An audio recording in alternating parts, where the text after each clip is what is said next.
Oui, donc Alexandre, moi je voulais savoir qu'est-ce qui s'est passé pour que vous ayez envie de faire ce genre d'initiative, ce genre d'événement il y a 20 ans déjà. C'est vrai qu'il y a 20 ans, ici, à Paris, il n'y avait pas ce dialogue populaire, fraternel, entre les communautés religieuses. C'est-à-dire que je frappais à la porte des églises, des mosquées, des synagogues, des temples bouddhistes, et l'imam ne connaissait pas le rabbin, qui ne connaissait pas le curé, qui ne connaissait pas le pasteur, qui ne connaissait pas le vénérable bouddhiste. Personne ne se connaissait, même le maire, à l'époque, me demandait les coordonnées de l'imam pour pouvoir nettoyer les coins de la mosquée, passer les engins de nettoyage. C'est incroyable. Alors, quand même, on est en République, en démocratie. Comment ça se fait qu'on ne se parle pas? Chacun a la liberté de pouvoir croire, de l'exprimer. Bon, chacun dans sa communauté. Et l'idée, c'est qu'on puisse se partager, se rencontrer. L'idée, c'était que, dans un même quartier, ceux qui passent devant une mosquée, devant une église, devant une synagogue ou autre, qui ont envie d'y entrer pour savoir ce qui s'y vit, ce qui passe, puissent, de temps à autre, puissent être invités à dialoguer. Voilà. Et que puissent réellement dialoguer. À l'époque, il y a 20 ans, le dialogue interreligieux n'existait pas comme ça. C'est-à-dire qu'il y avait des grands orateurs, qui étaient un peu toujours les mêmes. On avait des grands spécialistes du dialogue interreligieux, alors passionnants, d'une grande autorité, d'une grande érudition. C'était toujours les mêmes. Et puis une assistance qui les écoutait de manière passive. Et à la fin, quelques questions tendues dans le public, et c'était tout. Il n'y avait pas de dialogue en tant que tel. Moi, je me suis dit, mais j'aimerais bien sortir d'un dialogue interreligieux en ayant dialogué.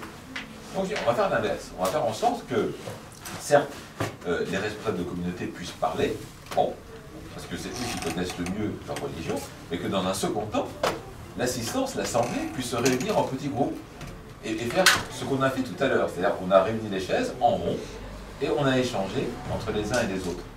Et ça, c'était pas évident au début. Parce qu'il y avait des communautés qui disaient, mais les simples fidèles, ils ne connaissent pas suffisamment leur religion, qu'est-ce qu'ils vont dire, etc., comment ça va être interprété. Donc c'était un petit peu difficile au départ de lancer ce mouvement de dialogue participatif, démocratique. Et maintenant, on voit que ça se passe toujours très bien. Il y a un respect mutuel, il n'y a jamais de conflit, jamais. Il y a toujours un vrai respect, parce qu'on s'écoute les uns les autres.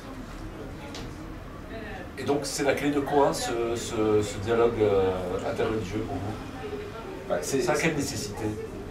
C'est en fait, d'abord, ça nous permet d'éviter le communautarisme, le repliement des communautés les unes sur les autres. Quand on ne se rencontre jamais, nécessairement, on finit par s'opposer, volontairement ou indirectement.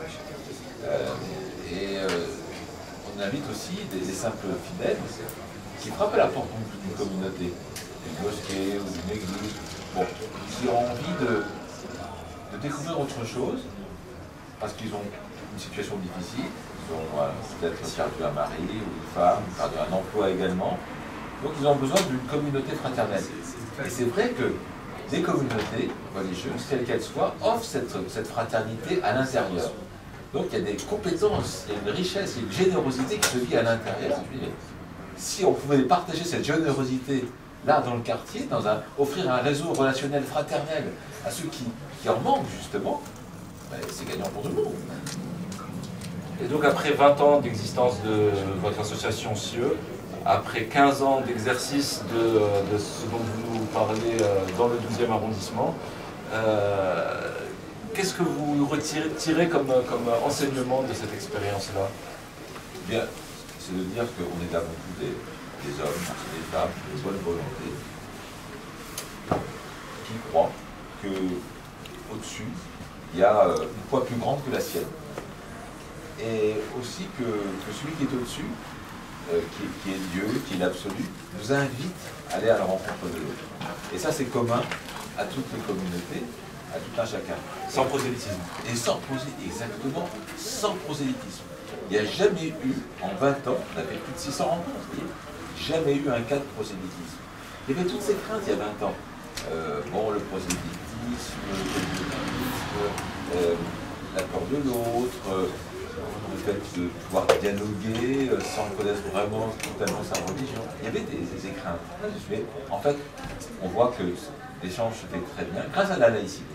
j'aimerais aussi dire que en France, plus qu'ailleurs, parce qu'on a envoyé des volontaires en service civique dans d'autres pays, et on voit bien qu'en France, il n'y a pas de réticence au dialogue, parce que la laïcité a permis de pondérer, de modérer l'expression des convictions. On peut avoir une foi très profonde, des convictions très fortement ancrées, mais la laïcité apprend à laisser exprimer de manière modérée.